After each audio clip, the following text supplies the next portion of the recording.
The words on my phone screen blurred as my coffee mug grew cold in my hand. Jennifer's text sat in our family group chat like a slap. Just finalizing SeaWorld headcount. Tom got us a group discount, so it's David's family, Mom, and us. Spring break tradition continues.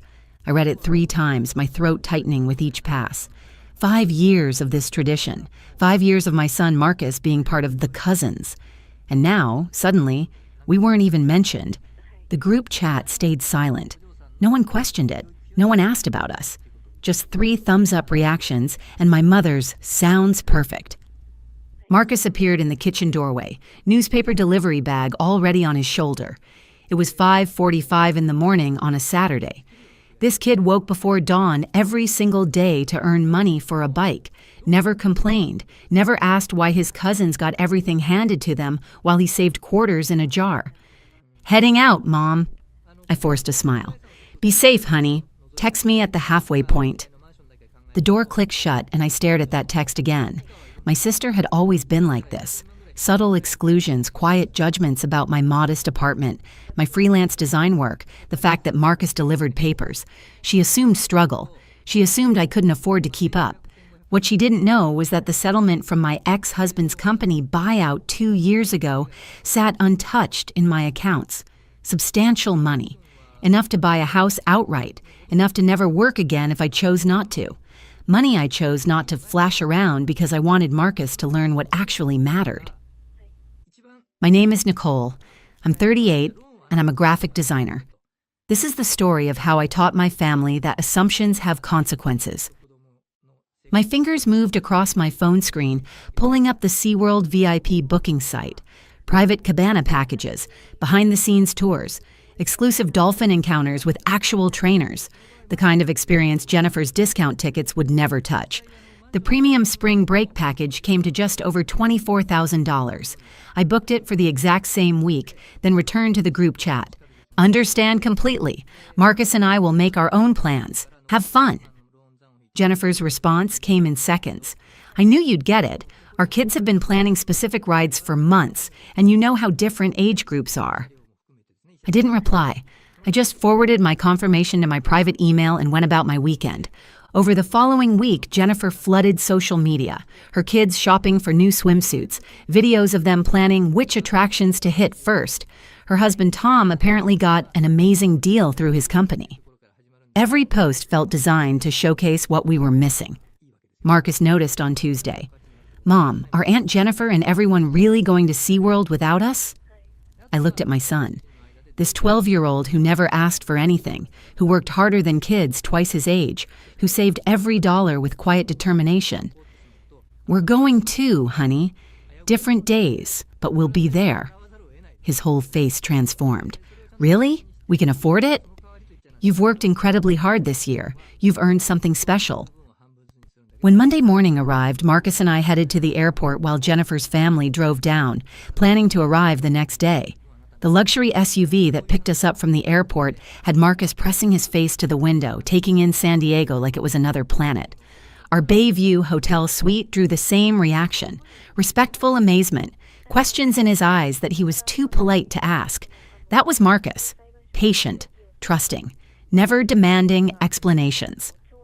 The next morning, we left our hotel early and entered through a private VIP entrance before the park opened. Our guide, Patricia, an actual marine biologist, greeted us with genuine warmth. "We have an incredible day planned for you both." She led us behind the scenes, animal care facilities, private viewings before crowds arrived, areas most visitors never knew existed. Marcus asked 100 questions, and Patricia answered each one like he was a colleague rather than a kid. "Your son is exceptionally engaged," Patricia told me as Marcus watched trainers work with sea lions through a special viewing window. "Most young guests just want selfies. He actually cares about the animals." After our behind-the-scenes tour, Patricia guided us to our private cabana overlooking the main Dolphin pool. Comfortable seating, personal attendant, gourmet lunch service. Completely separated from general admission areas. That's when I saw them.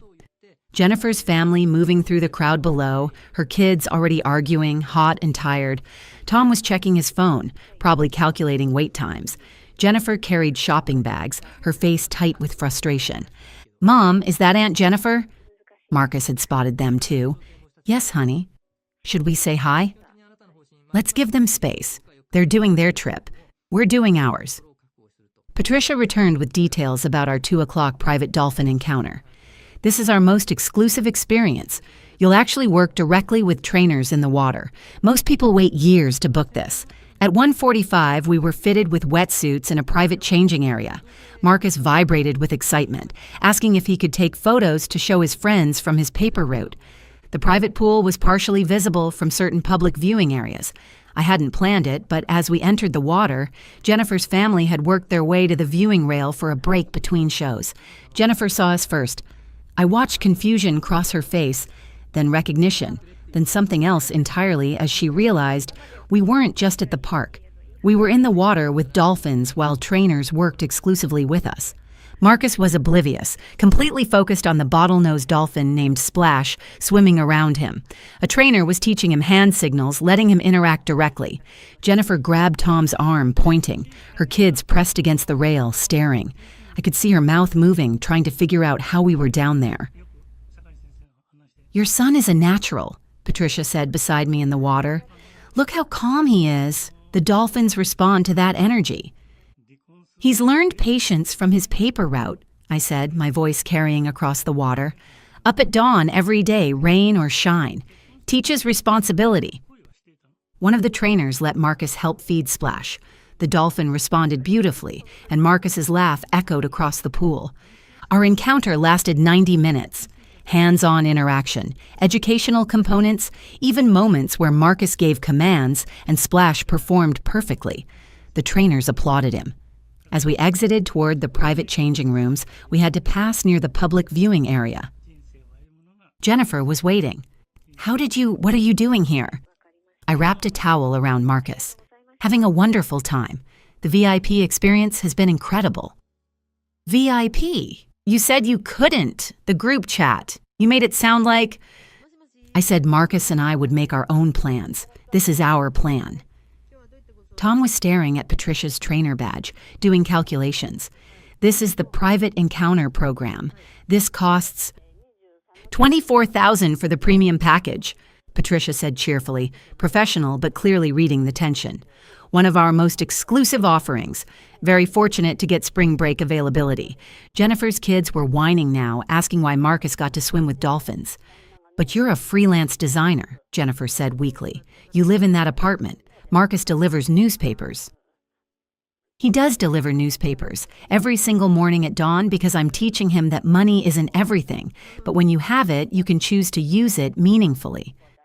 I kept my voice level. "We live modestly because those are our values, not our limitations." Marcus emerged from the changing room, hair damp, wearing his complimentary VIP shirt. He spotted his cousins and waved. "Hey, this place is amazing. Did you guys see the orcas yet?" Jennifer's oldest mumbled something about lines being too long. "We have reserved seating for the orca show at 4, Patricia said, checking her tablet. "Front row, private section. Would you like to head there early, Marcus?" "Yes, please." Marcus was already walking with Patricia, then stopped. "Mom, you coming?" "Right behind you, sweetie." I turned back to Jennifer. "Your text said Marcus wouldn't fit in, that your kids had been planning for months and he just didn't belong." I let that statement breathe. "You were right. He doesn't fit in with entitlement. He fits in with people who work hard, stay humble, and appreciate what they have." "I didn't mean—" Jennifer started. "You did mean it. You meant exactly what you said. You assumed that because we live simply and Marcus works hard, we couldn't afford to be included. You decided for us." I adjusted my bag. "Marcus will remember this trip forever. Not because of what we spent, but because he learned that character matters more than appearances." I hope your kids learned something valuable this week, too. Now, Tom put his hand on Jennifer's shoulder as I walked away. I heard him say quietly, "I told you not to send that text." The rest of our day was spectacular. The orca show from reserved seating, a private sea lion encounter, dinner at the premium restaurant where the chef personally talked to Marcus about sustainable seafood. On the ride back to our hotel, Marcus was quiet, processing. "Mom?" "Yes, honey." Yeah. Aunt Jennifer didn't want me to come on the family trip, did she? I took a breath. No, sweetie, she didn't. Because she thought we were too poor? Something like that. He was quiet for another moment. But we're not poor. No, we're not. But we also don't need to prove that to anyone. We live the way we do because I want you to understand that character and hard work matter more than impressing people. Is that why you let me keep doing the paper route even though we don't need the money? Smart kid. Yes, because the money you're earning isn't the point. The discipline, the responsibility, the pride in doing something well, that's the point. I like the paper route, he said, even when it's cold. I know you do, and that's exactly why today was special. Not because of the Dolphins or VIP treatment, but because you've earned the right to enjoy something without guilt. You know the value of hard work. We spent the rest of the week using every aspect of our package. We saw Jennifer's family twice more. Once at a show where they were in general seating while we were VIP section. Once at a restaurant where they waited in a long line while we were seated immediately. Each time, Jennifer looked away. Her kids stared. Tom nodded once. Respect or embarrassment, I couldn't tell. Marcus never gloated, never mentioned it to his cousins. He just enjoyed the experience with the same quiet gratitude he brought to everything. On our last day, Patricia gave Marcus a certificate and a special photo book. You're one of the most memorable guests we've hosted. Your questions, your respect for the animals, your genuine enthusiasm, please stay curious about marine biology. On our final morning, we checked out and headed to the airport. During the flight home, Marcus studied every photo, reading the educational materials Patricia had given him. Mom, thank you. This was the best trip ever. You're welcome, honey. You deserved it. My phone had 43 unread messages, most from Jennifer, progressing from confused to defensive to something that might have been apologetic. A few from my mother asking what was going on, one from David. Heard about SeaWorld. Jennifer's kids won't stop talking about Marcus's VIP experience. Maybe next time include the whole family? I didn't respond to any of them immediately. When we got home, Marcus asked if he could start his paper route again the next morning. Already? Don't you want a few days off? The customers depend on me, Mom. I told them I'd only be gone a week. That night, I updated my will, setting up a trust Marcus would access at 25. Money for college, for his future, for whatever dreams he wanted to pursue. But until then, we'd keep living in our modest apartment. He'd keep delivering papers. We'd keep living by our values. A week after we returned, I finally responded to Jennifer. I called her directly. The conversation was brief. She apologized. Genuinely this time, not the defensive messages she'd sent from San Diego. She admitted she'd made assumptions about my financial situation and had been embarrassed when Tom confronted her about it. She said she wanted to repair our relationship, that the kids missed Marcus. I told her I appreciated the apology, but that trust takes time to rebuild. I explained that Marcus and I would need space and that future family gatherings would depend on whether she could treat us with genuine respect, not pity or judgment. She agreed, tearfully, and said she understood.